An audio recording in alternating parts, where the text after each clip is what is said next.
Hello বন্ধুরা, cook with মৌহার চ্যানেলে সবাইকে স্বাগত জানাই। আজকে আমি বানাবো নিরামিষ ফুলকপি আলুর দম। শীতকালে প্রিয় সবজি ফুলকপি এরকমভাবে তোমরা বাড়িতে একবার ট্রাই করতে পারো, দারুণ খেতে লাগে। তাহলে চলো শুরু করি।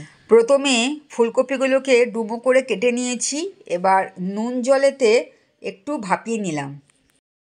এখানে গোটা গরম মশলা নিয়েছি 1 চামচ, ধনে 1 চামচ, গোটা জিরে 1 চামচ, মৌরি, 2টো ছোটো এলাচ, একটা দারচিনি আর একটা শুকনো লঙ্কা। এবার শুকনো কড়াইতে এইগুলো একটু ড্রাই রোস্ট করে আমি গুঁড়ো করে নেব। কড়াইতে সর্ষের তেল দিয়ে অল্প নুন দিলাম। এবার ভাপানো ফুলকপিগুলো দিয়ে একটু ভেজে নিয়ে তুলে নিলাম। এবার আরও একটু সর্ষের তেল দিলাম। এবার 1 চামচ সাজিরে আর তেজপাতা একটা দিয়ে একটু নেড়ে নিলাম। এবার ডুমো করে কেটে রাখা আলুগুলো দিয়ে ভালো করে ভেজে নিচ্ছি। মিক্সিং জারের মধ্যে একটা বড় সাইজের টমেটো কুচি, 2টো কাঁচা লঙ্কা, 1/2 ইঞ্চি আদার টুকরো দিয়ে একটা পেস্ট তৈরি করে নিলাম। এই পেস্টটা এবার আলু ভাজার পর ওর মধ্যে দিয়ে একটু কষিয়ে নেব।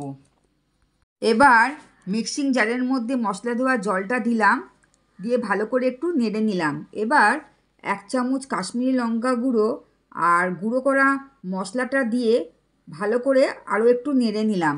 এবার ভাজা ফুলকপিটা দিয়ে অনবরত একটু নেড়ে যেতে হবে।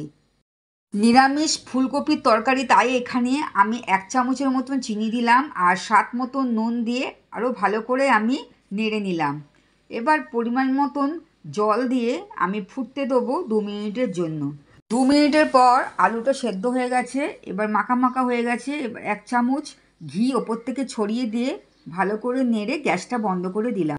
রুটি পরোটার সাথে এই রেসিপিটা খেতে দারুণ লাগে।